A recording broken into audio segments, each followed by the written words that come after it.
thank you for another episode of the White Sox Did What podcast. I'm doing a car pod today. Just have a lot of air, and so I apologize in advance. But I know some of y'all like the car pods. Anyway, it's me, your favorite co-host, followed by your other favorite co-host, JJ3. Say hi to everybody, JJ3. What's going on, people? All right. And even though we haven't been on for a little bit because it's been so sad out here with the weather, the gloominess of Chicago with the Sox losing, the streak is finally over. The White Sox finally won a game. We broke the streak. We beat the A's. That was what, last week, I think, JJ3? Yeah. They finally snapped that streak right before they played the North Side team. So thankfully, we did not get extended against them. That's something we never would have heard the end of for damn sure. Yeah. I wasn't necessarily looking forward to that at all. But yes, the losing streak did get ended before they set a new record. So thankfully, we got saved. I actually wanted to end the streak on the Cubs.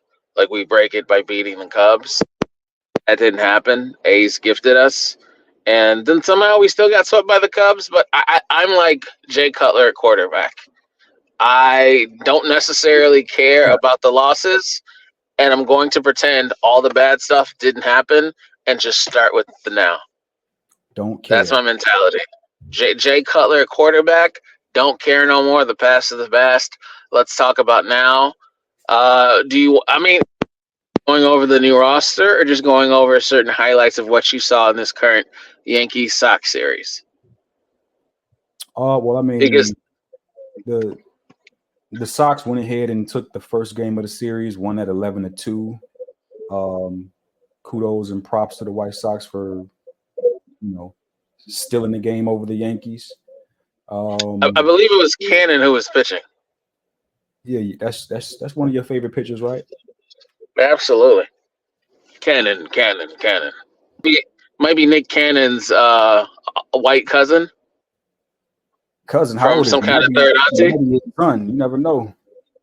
Actually, you're right. It might be one of Nick Cannon's kids that he just doesn't know about. Cannon. Shooting up the club every chance he get. They might be father and son related in this mud, man. Straight up. You know what? I'm okay to call him Nick Cannon's son. So Nick Cannon's son put on it wasn't the most masterful show, but I will say Grady Sizemore in one game has been a way better manager than Grifol ever was. And I'll tell you why. Soto was up to bat, something that Grifol never did. We actually continuously randomly, which was strange because I'm so used to playing guys against the White Sox. I definitely put money on Soto like a dummy, thinking it's going to be the same style manager. And every time Soto came up to close my parlay, they're like, nope, we're going to walk him. Nope, we're going to walk him again. We already walked him twice. You know what? Let's walk him a third time.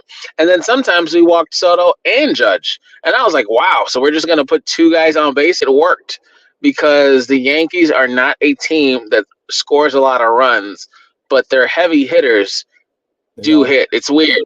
The games are in like 4-1, 5-1. They're not like a Twins that'll randomly beat you down 15-2. They won't score many runs, but they'll win off defense. And I'm gonna say three guys hitting. I don't know why the Yankees pay all that money just to have three guys who consistently hit, but their defense is pretty solid this year. They just don't have the off. I don't understand why they don't have the offense with all that money. Even with injuries, they should still have a better offense than they do because they do have a lot of great contact hitters in Verdugo and Volpe. But we were putting up runs left and right. It was like there's a new energy in the team with Grady Sizemore there, at least versus the Yankees. Even though we did lose the series and Juan Soto hit 3 home runs in a game, it's like, hey, how'd you go from walking him the first game of the series to pitching him and letting him hit 3 home runs? That's another story, but I do like the renewed energy and, in my opinion, better strategy than any game with Grifol ever. I've said on this show numerous times, more times than I can even recall. Grifol was awful, right? He was terrible. He never should have gotten hired as the White Sox manager. His firing was long overdue. I suppose we should wish him good luck in his future endeavors, whatever that may entail. But thankfully, he's no longer the manager of the Chicago White Sox.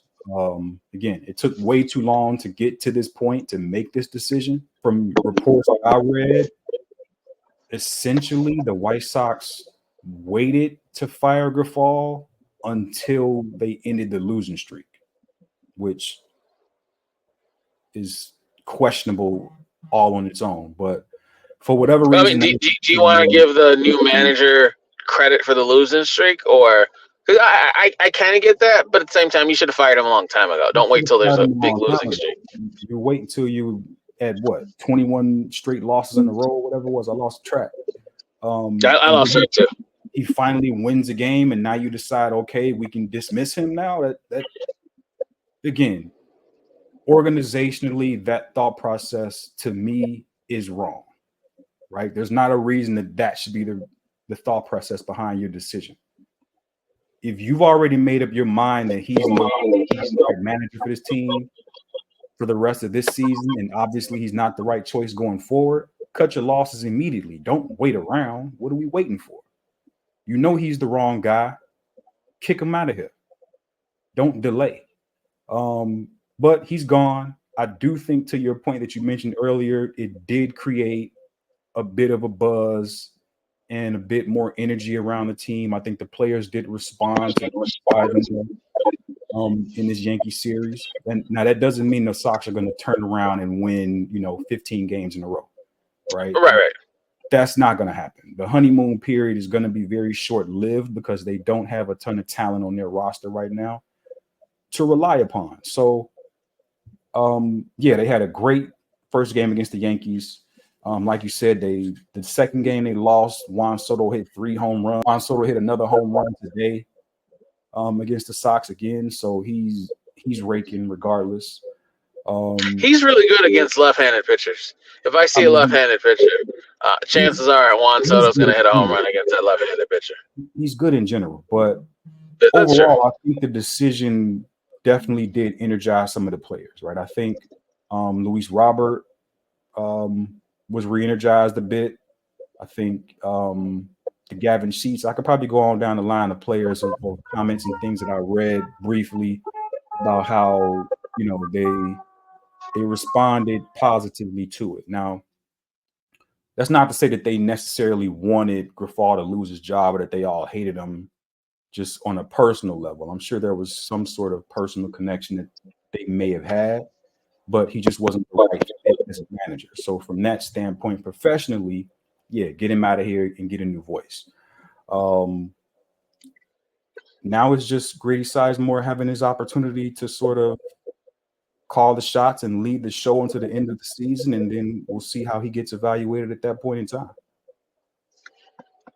No, I like the eval, and because there's been so much change in the White Sox, I want to walk down the roster with you, go over the list of all the names, and then you can say yes or no if you think they're going to be here next year. You don't have to add an explanation if you don't want to, but at least the current batting order, not necessarily the pitching, because I think the pitching going to be pretty stable except Crochet. But I'll start with new starting second baseman, Lenyn Sosa. Will he be on the major league roster? Will he be in the minors? What do you mean by you know what? Let's do it. Will they be starting on the White Sox roster next year?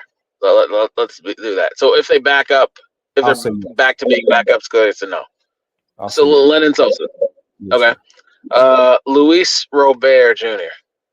Of course. Oh, I thought you would have said he's getting traded. He will not be starting on the White Sox roster next year. I like that.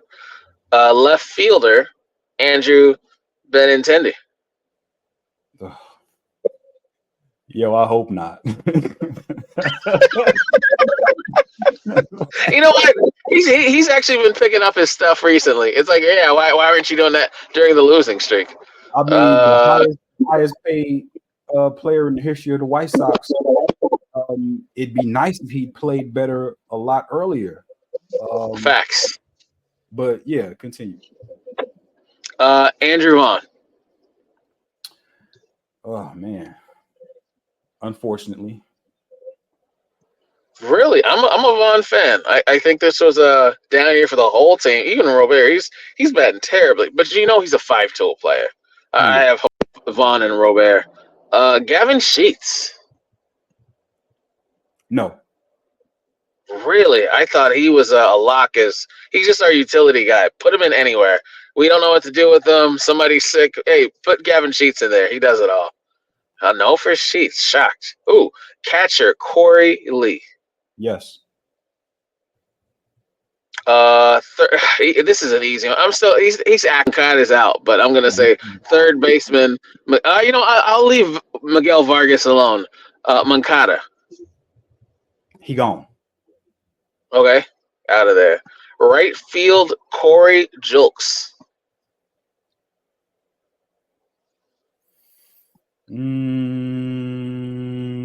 No. He gone. Shortstop Brooks Baldwin. Oh gosh. Yo. Yo. No. Yeah, he's definitely not with Colson Montgomery on his way. Our top prospect. No, that's a walk down of the fielding positions. So it's a lot of young guys that I don't know if they have too high of a ceilings. Moncada actually might be the oldest guy I mentioned. I don't know how old Gavin Sheets is, but I'm pretty sure Moncada is the oldest guy I mentioned. So not too shocked if he's gone. Still kind of wondering how we signed Benintendi. He's pretty mid. He's less than mid. Yeah, pretty much. Yeah, in my head, in a perfect world, in my MLB video game trade scenario, the only people that are going to be starting next year for me, if I'm a different owner in the White Sox manager, is absolutely Robert, Sheets, Corey Lee, and Vaughn. Those four have a starting spot. Everyone else has to get ready for an upgrade to come in, either from minors with Colson Montgomery or free agency, picking up some OG vets that that are solid. Price shouldn't matter. That are solid, know what they're doing. If I can get borderline all stars, I'll get those, Right. and just get back to playing good baseball and give a manager good pieces because I didn't like the pieces even before the losing streak, and I sure as shit don't like the pieces now after the losing streak. It's almost like we're still tanking, but I believe you said it in many episodes over and over. The most we can get is 10th pick. So what the hell are we tanking for? Facts. So yeah, I wish the firing would have had Getz too, but I get it. He just got the job. But the way Getz is going, and again, it feels like we're hiring a GM that's going the money ball, small ball route. I absolutely hated that movie, and I hate anytime a big city tries to do the small ball thing. We can afford bigger pieces. We weren't in salary cap hell before because it's not like we were paying anyone. So to not be in salary cap hell, still trade everyone. I wouldn't be shocked if our salary cap is back to what it was even before the trades because there weren't that many people making that much anyway. So I think we need to stop this whole small ball facade thing we're doing and get back to bullying people like a big market should, like the Yankees do, like the Dodgers do. Well, we don't have to go that far. Astros pay money. Angels, they're not as successful as they were in the earlier 2000s, but they paid money when Jared Weaver was there. Paid money for every guy they got, and they did pretty good in the 2000s, and then the 2010s was some kind of hard fall out of nowhere. But at least they tried. They went after talent and paid for it. Why we're not going after talent in the third biggest market in the country that we split with the Cubs, who look like they're going after that veteran presence that they need in combination with the young players is beyond me. Everyone wants to be a Baltimore and just draft all these incredible hitters randomly because your scouting team is so great. But our scouting team isn't that great. Go after the veteran free agents that are going to cost you a little bit. Let's get back to winning. Well, yeah. Please let's get back to winning because winning is best for everybody, right? It's best for Absolutely. players, managers, front office executives, ownership, fans, competitive balance across the sport. Winning is the tide that raises all boats. But we got Jerry Reinsdorf who's owning the White Sox, and he doesn't like to spend money. He prefers to hold on to every red cent that he possibly can, thinking that as long as he rubs two nickels together, he'll be all right. And then he'll earn more money that way than actually investing into the ball club. So that's always the answer to why the White Sox don't spend. Um, but fast forward through the rest of this season, and who do you think the White Sox will hire as the manager for next season going forward? Chris Getz came out and he said that the White Sox will interview candidates outside the organization. They won't just do what typically they've always done, which is try to hire exclusively from within the network of people that Reinsdorf knows or that the front office knows exclusively. So they'll do an actual search and look at managers, look at bench coaches, look at individuals that are currently with major league ball clubs right now. The emphasis was placed on with major league ball clubs right now.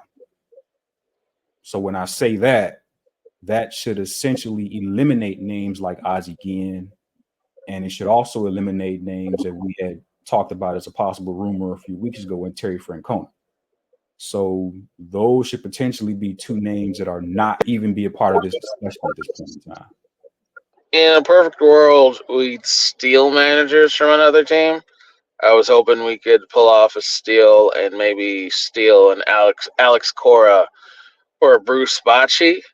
Not a But chance. this is Reinsdorf we're talking about. I doubt Grady Sizemore becomes the full.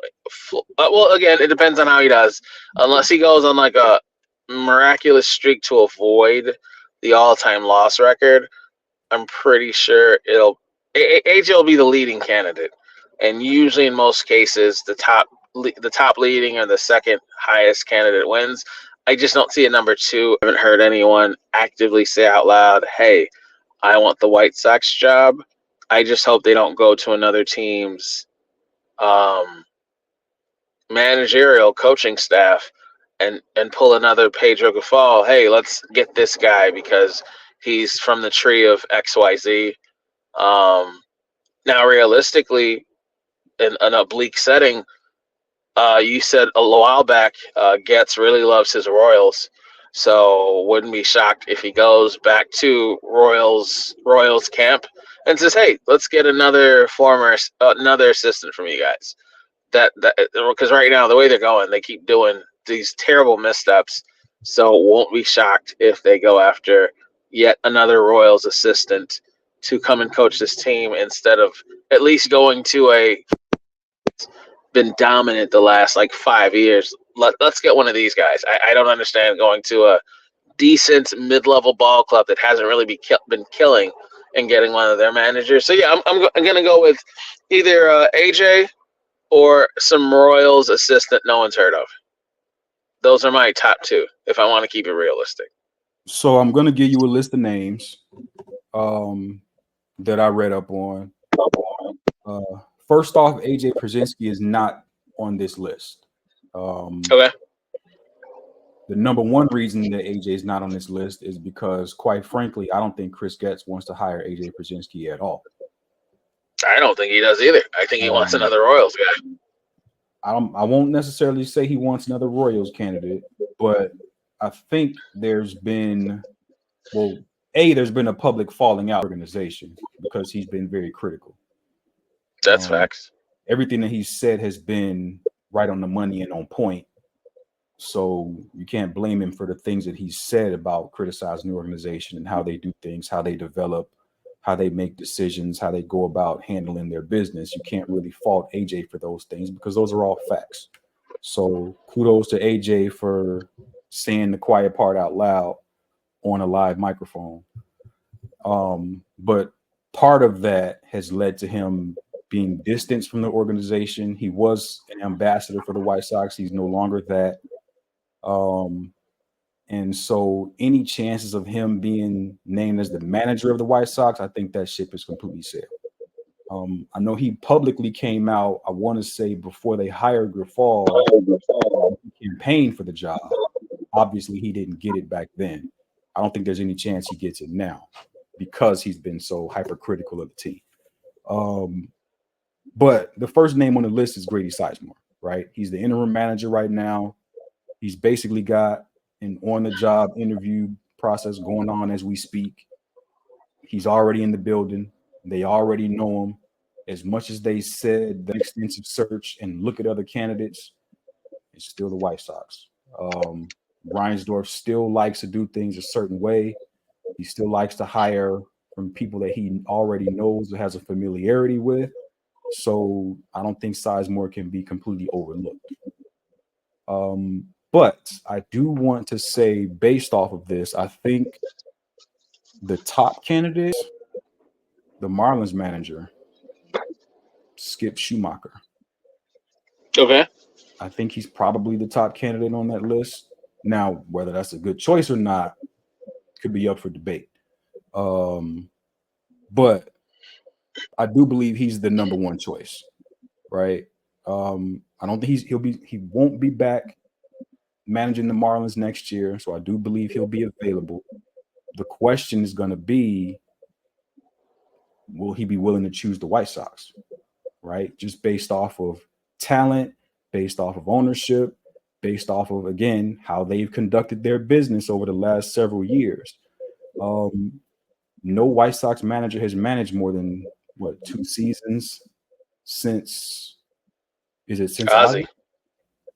But Fall got through a season and a half, right? Before him, it was La Russa. He got through a season and a half. Before La Russa, it was Renteria. He only got through, 2 seasons? Was it 2 seasons or 3? That wasn't a good time either. Actually, I think that might have been 3. Okay, so maybe it was Renteria. Quite honestly, the White Sox were probably at some of their best points with Renteria, but that's neither here nor there. If you're Schumacher, do you really want to look at the White Sox as your number one destination if other jobs are available that potentially have more talent and are willing to spend more money? He may have his choice of teams to choose from. Orioles bench coach, Freddie Gonzalez, potential option as well. The Orioles are doing well right now. They could potentially reach out to him as a possible managerial candidate. I mean, he's got years of experience. He's not new to this at all. He's been in Major League ball clubs for quite some time. He's another potential candidate. Brewers associate manager, Ricky Weeks, another name on the list of candidates that I looked up. He's also someone who might get some intrigue from the White Sox. Again, I already ruled out other names like Ozzie Guillen, Terry Francona, simply because they're not currently a part of any teams presently. I could even see Joe Madden or Bobby Jenks. I actually do see Francona on that list over Ozzy, just simply because I don't see White Sox going back to an older manager that used to coach the White Sox. I don't want Ozzy to take a job because I want Ozzy to stay right where he's at because I love him as a studio analyst. He's hilarious. He entertains me. It's a stress-free gig, and I know Ozzy will say whatever he thinks that comes into his mind, and I want him to do what he's doing. So please do not manage the White Sox, Ozzie Guillen. Francona, when his name first got rumored, again, I questioned his health because I believe that's the reason he had to leave. I believe that's the reason he had to leave managing the Cleveland Guardians at the time, was because his health was deteriorating to a certain extent. So he had to step away. So I have that same question of will he be able to maintain that and be healthy enough to manage the White Sox going forward? We don't want to hire him and then he halfway through the year has to step down. I mean, after LaRue, well, looking at the past White Sox managers, Ventura was honestly the only one with the connection to the White Sox. I don't think Ozzie had any connection pre managing. Tony La No, Russa didn't. I mean Ozzy was a Uh, player. yeah, Ozzy was well, a yeah, player. that's true. But I LaRusso, don't think he was. I don't think he was in the organization prior. I think he was a player and well, kind of like you did mention that. kind of like Ordonez. He played for the White Sox, and then you never hear about him again. Remember Mags? Yeah, I do remember Max, but that's the Yeah, point though. Once you're a part of the organization and you have a relationship established with Reinsdorf, and at the time, Kenny Williams, when he was with the White Sox, then that immediate or that ability to call back and reach back was always there. Um, Getz has said he wants to get away from that, but Reinsdorf is the owner, and we'll see if the owner decides to always try to. yeah. If Gets wants to get away from that, I can see. Who did I just say earlier? I said Bobby Jenks. Not Bobby Yeah, you said Jenks. I said that. Terry Francona and one big name that I said that I can't remember. David Ross. I can see a David Ross potential just because Reinsdorf doesn't know what he's doing, and seemingly neither does Getz. I can actually see. Oh, that's who I said. Joe Madden. Yeah, I can see a Joe Madden call up just because of his prior winning in the city, and I Yeah, could see Joe Madden rushing to, you know what? Let me see if I can win a title for both Chicago teams and just be a Chicago legend, unmatched except for like Mike Ditka, as far as cult following. I could actually see Joe Madden, Terry Francona. If he's going away from the White Sox past, then Bobby Jenks is out, AJ Przinsky's out, Ozzy's out.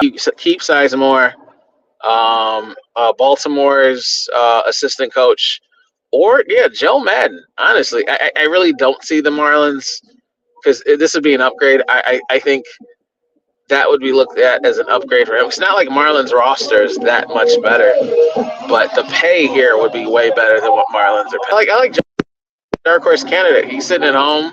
I could see them contacting him now because with how we're playing, it's not a situation where you wait till the season's over and then you start contacting guys. Like we already fired our manager.